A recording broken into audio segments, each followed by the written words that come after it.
As you might imagine, I've been giving a lot of thought. I've been reading, I've been listening to YouTube videos. I have been thinking about all the info that came out as a result of the 1010 event and all the folks that have been commenting on it. And, you know, only one thing changed in a negative way. I mean, seriously, it's the timing of the Cybercab launch, the physical Cybercab. We thought that was going to be next year. Now it's going to be 2026 or maybe even 2027. So what changed? No, nothing changed. Expectations were way up here, just like I talked about before we went into the event. I'd never seen such a wide and crazy array of expectations, not just my expectations, but your expectations and everybody's expectations were just way on the moon. So those weren't met. And multiple new products, however, were shown and new capabilities were announced. And if the expectations hadn't been so low, we might have had a much better result on Friday. We did get clarity on where and when Robotaxi will start in, as you know, in California and Texas in 2025. Who knows? There might be other places as well. But I'm gathering that Tesla must know very specifically what they need to do, what they need to show California and Texas in order to get there. There was one report, really second layer, a second removed, maybe not true, that the Cybercabs at the event were running on version 13. Entirely possible, but the version 12.5.5, et cetera, those are getting extremely good reports. You might have heard Larry this morning talking about how his trip to Texas, 1,700 miles, I think he said he had one safety intervention, and it was a badly marked road under construction. So, yeah, pretty smooth, the current versions are working very, very well. Well, okay. The design of the Cybercab, which was the big, really significant announcement, is pretty much a smash hit. I mean, I haven't heard anybody really that doesn't like it. Everybody thinks it looks really cool. Some people don't like the wheel covers. Oh, well, but the basic concept of the Cybercab is good. It hit it out of the park. My little small problem with it is I didn't think they gave us enough about interior fun experiential things that you might be able to get in terms of the ride, the experience of the ride. I was expecting more on that because it had been talked about. Anyway, many people think that you could put a steering wheel and pedals on that vehicle and start selling it as an inexpensive vehicle. And some people think that's what's going to happen. That the 2.5 vehicle is just going to be something very similar to that. I'm not in that camp. But anyway, the Cybercab was a huge plus. The Cyber van was a huge, most people are talking about it very, very positively. A few people don't like it, but most people like it. We're going to do a show tomorrow on the Optimus. The Optimus hand that we showed is obviously huge. Bradford Ferguson is going to be doing that show. I'm not 100% sure if Scott's going to participate or if Scott will be on separately. I've got to call out to him, but hopefully Scott will come on and talk to us a little bit more about the hand and the arm. And I don't know yet whether there was anything above and beyond our expectations other than watching it, do a very good, really look good. It could even do that. Okay. So that was great.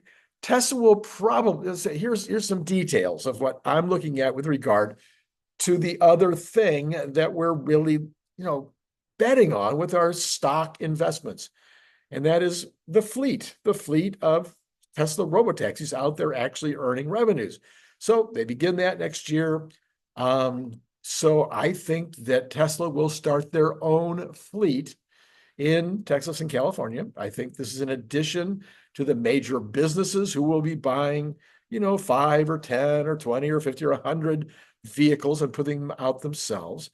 But I think that Tesla will, and then, people like you and me that might have 1 to 10, so smaller vehicle fleets.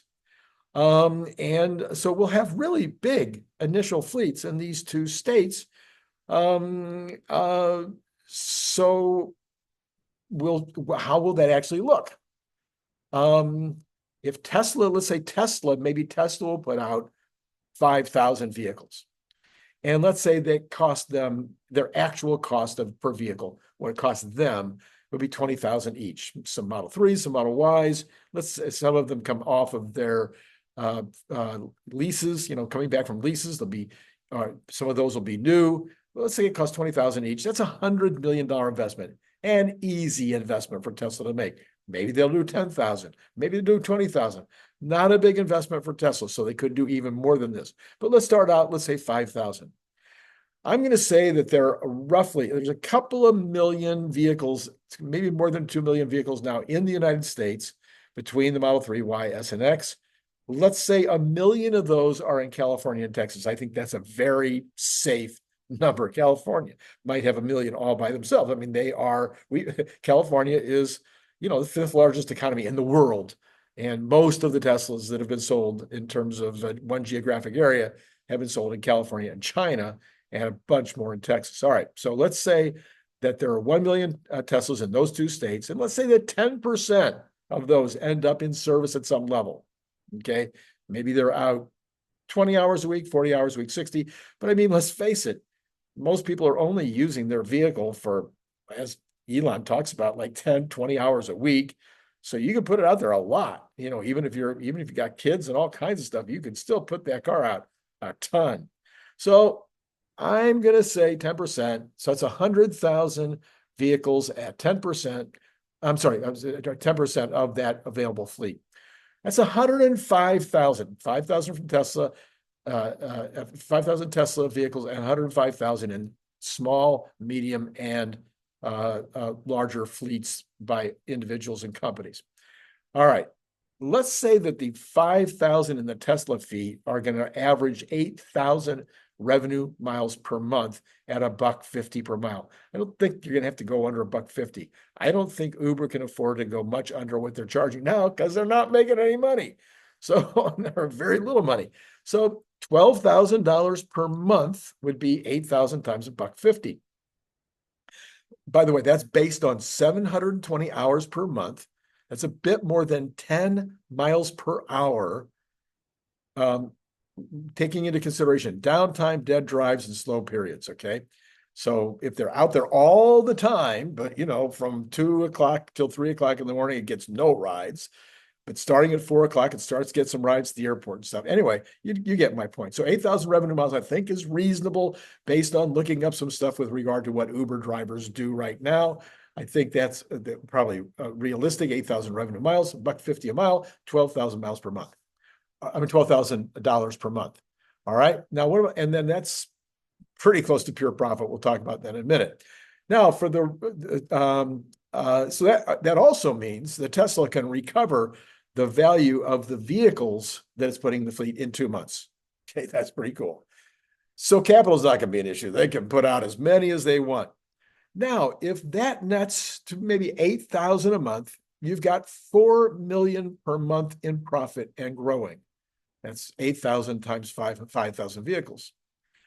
Is that 40 million? That's 4 million. 40 million?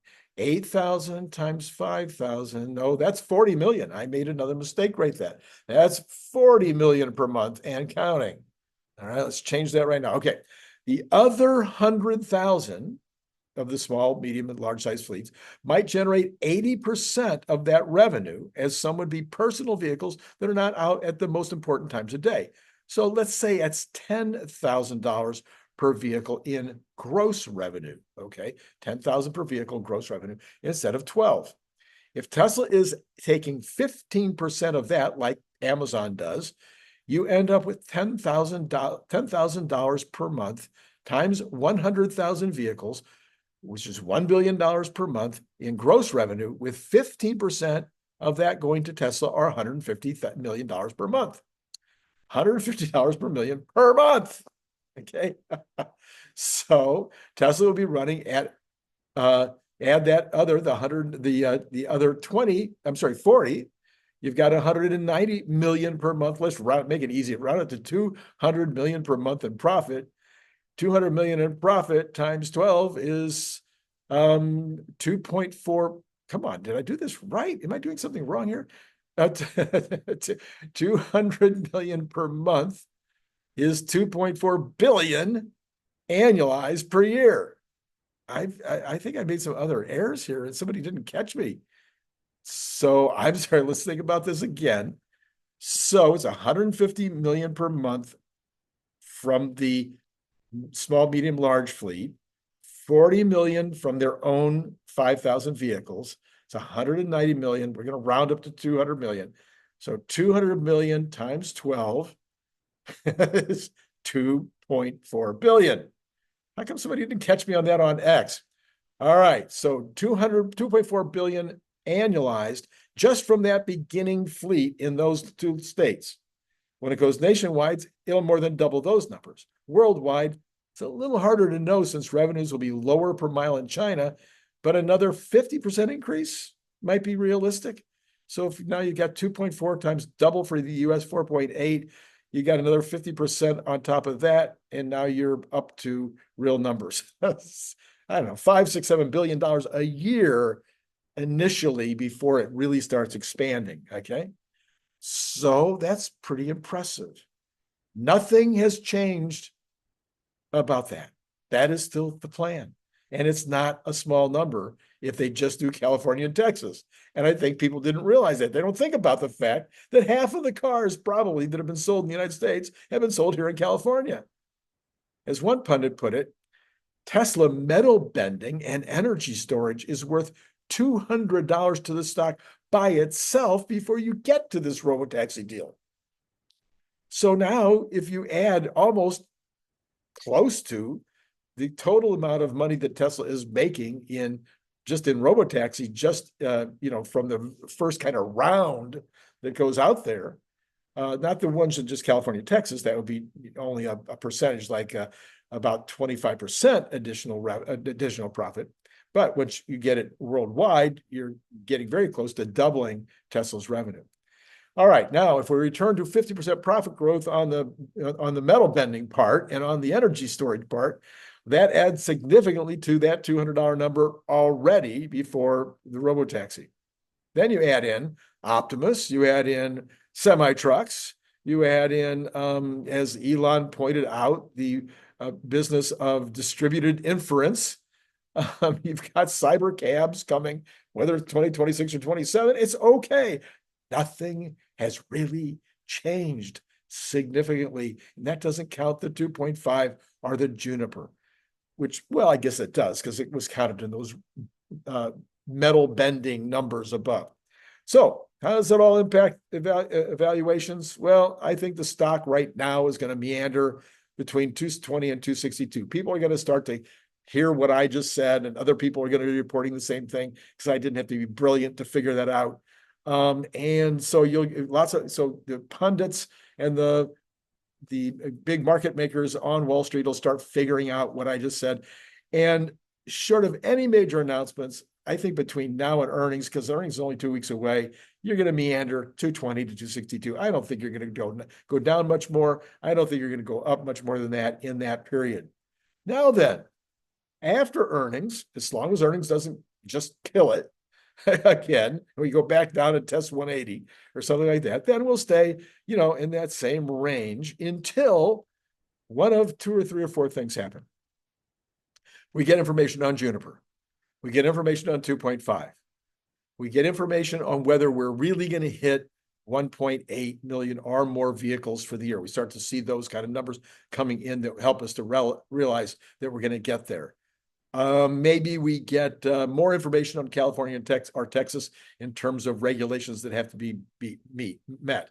Maybe we get more information. Maybe we get version 13 or version 13.5. Anyway, we get new versions, and these versions are just smoother and smoother and better and fewer interruptions in the drive, interventions in the drive, and those could then impact the price.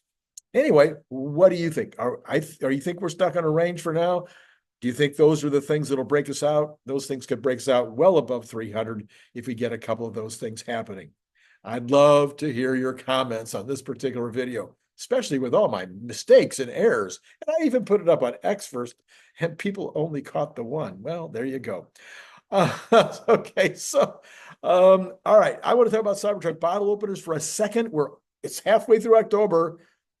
Costco already has Christmas stuff up. Okay, you need to start thinking about it right now. In fact, somebody sent me a note today. They wanted to buy a yellow one, and I said, well, you got to buy 6 if you want a custom one.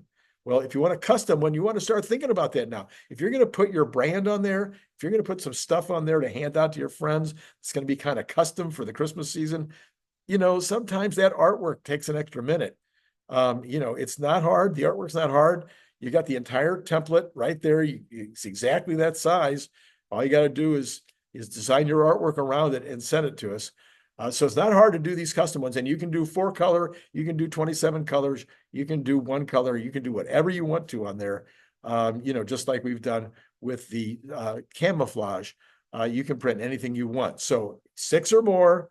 All the information is down below in terms of the quantities, the amount that it costs per X and Y or Z quantities. In fact, if you buy, I think it's 12 or more, it's $25 with anything you want on there. You can get, if you buy 12 or more, your artwork is free, your setup is free, and it's $25 a piece, period, with your own unique, special artwork. I mean, how much better of a deal could you ask for than that? And then, we have the typical deal if you buy it as either the camouflage or the stainless steel version, 25 for 1, 20 for 2, etc. Well, is that right? No, that's not right. 25 for 1, 45 for 2, 65 for 3. That's how it works, right? All down below in the comments. All right, I've noticed that my numbers on Patreon are not great. And it would be helpful. If you're not going to buy a Cybertruck for Christmas, could you send me a Christmas present? Just join Patreon. That would be great. Yes, I know. I'm not giving you anything. Well, I'll happily send you a Cybertruck if you join at the $5 level. I'll happily do that. I'll send you books if you join at the $5 or $10 level. Happy to do that. But I have not been putting up any. I think I put up 1 video last month. I'm just being honest with you. If you're going to join Patreon, you're doing it because you like my Hawaiian shirts and you know that I need to go out and buy some fresh ones. That would be a very good reason. Hey, hope you've enjoyed today's show. Hit like, subscribe, notify. What are we doing? Let me see. I'm going to have Brian. Regular Saturday afternoon show. I'm going to talk about the news of the day, all the news, stock market, energy. The overall economy, Tesla news, etc. That's all. That script is almost finished. That'll be the regular Saturday afternoon show. Tomorrow morning, that'll be Bradford Ferguson, maybe Scott Walter. Maybe Scott will be later in the day. I don't know. I'm still trying to make that work. And then Sunday night, of course, we have the regular Monday morning show. Don't miss that because another big week coming up this week. All kinds of earnings starting to happen next week. And we'll be finding out how those earnings are impacting the markets, how they're impacting the race, how they're impacting the overall economic outlook. Oh yeah, this next few weeks. Wow. Who knows what the stock market's going to do between now and let's say middle of November. It is going to be a crazy wild ride. Okay, that's it. I'm done. It's been great talking to you.